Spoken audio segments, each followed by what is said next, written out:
मुख्यमंत्री श्री देवेंद्र फडणवीस यांना थेट निवेदन. मुस्लिम समाजाच्या 5% SEBC आरक्षण निर्णयाविरोधात मिस फराह चॅरिटेबल फाउंडेशनचा तीव्र इशारा.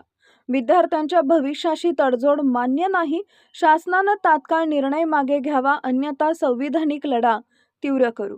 महाराष्ट्र शासनानं दिनांक 17 फेब्रुवारी 2026 रोजी जारी केलेल्या शासन निर्णयाद्वारे विशेष मागास प्रवर्ग अ अंतर्गत मुस्लिम समाजाला जात प्रमाणपत्र व जात वैधता प्रमाणपत्र देण्यासंबंधीचे सर्व पूर्वीचे निर्णय व परिपत्रके रद्द केली आहेत. या निर्णयामुळे 5% शैक्षणिक आरक्षणाची अंमलबजावणी प्रत्यक्षात थांबवण्याची परिस्थिती निर्माण झाली असून हजारो विद्यार्थ्यांचं शिक्षण, प्रवेश प्रक्रिया आणि भविष्यातील करिअर धोक्यात आलं आहे. मिस फराह चॅरिटेबल फाउंडेशननं या निर्णयाचा तीव्र शब्दात निषेध नोंदवलाय.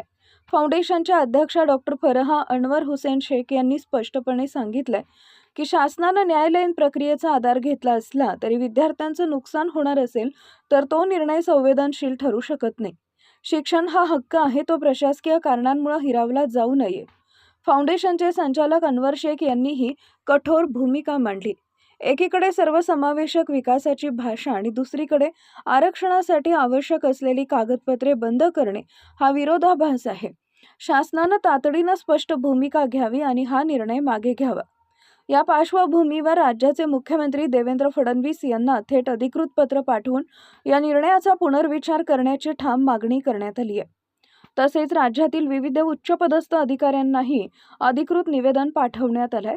निवेदन पाठवण्यात आलेले मान्यवर राज्यपाल महोदयांचे सचिव, मुख्यमंत्री यांचे प्रधान सचिव मंत्रालय मुंबई, उपमुख्यमंत्री नागरी विकास यांचे खाजगी सचिव, उपमुख्यमंत्री क्रीडा व युवक कल्याण यांचे खाजगी सचिव, मंत्री महसूल यांचे खाजगी सचिव, मंत्री सामाजिक न्याय यांचे खाजगी सचिव, राज्यमंत्री सामाजिक न्याय यांचे खाजगी सचिव, विरोधी पक्षनेते, विधान परिषद, विधानसभा, अपर मुख्य सचिव, प्रधान सचिव, सचिव, सर्व मंत्रालयीन विभाग, महालेखापाल, महाराष्ट्र 1 आणि 2, मुंबई, नागपूर, सर्व विभागीय आयुक्त, सर्व जिल्हाधिकारी.